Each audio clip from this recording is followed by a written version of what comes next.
1, 2.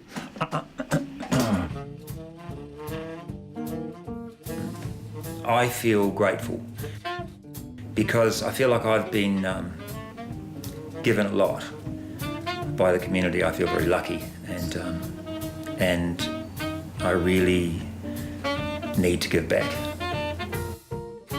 It's been said the human spirit is stronger than anything that can happen to it, and this man's story is living proof. This is a story that celebrates the human spirit and how it always shines brightest through the darkest of times. At a fairly early age, I realised that music was a part of my soul. It was a part of who I am. And I don't know why that happened, and I don't seem to have had a choice. For many years, Neil enjoyed an exciting and successful career until 2013, when a lump on his left arm threw his life into turmoil. The day I found out I had cancer was the day of the big snow about 5 years ago in Katoomba, and the place was dead quiet. The sky was just jet black. The ground was just pure white. It was quite apocalyptic. And I just knew that I had something that was nasty. A month of intensive chemotherapy had no effect on the sarcoma. Amputation, Neil's only option. Yeah, so we decided to have a party.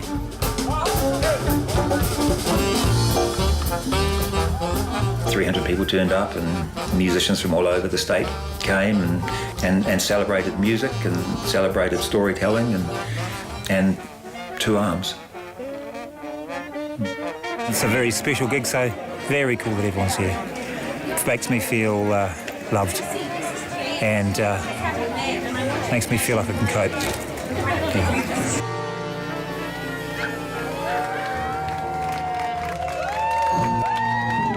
2 days later, Neil woke up in recovery. The operation, a success. It wasn't until a little bit after that I started thinking, what am I going to do now?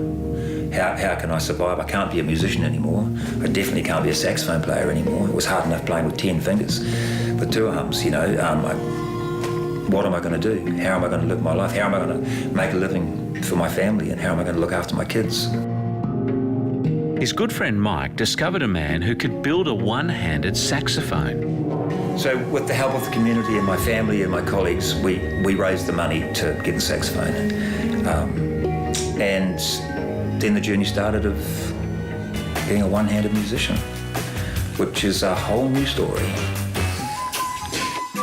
In 2016, Neil was invited to join the Paralympic band, the Superhumans. That was an incredible experience. These musicians were definitely not disabled.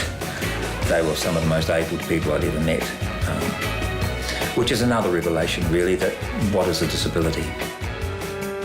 Nowadays, Neil's giving back by sharing his music and his wisdom. I teach kids music, and I see in the kids when I'm teaching them the importance of being able to express. And when they play, they're kind of telling a story. You can feel it. It's like they're telling their story. Everything they've been and heard is coming out in their playing. And that's priceless, and it's so essential. And I think we can't have a society without stories.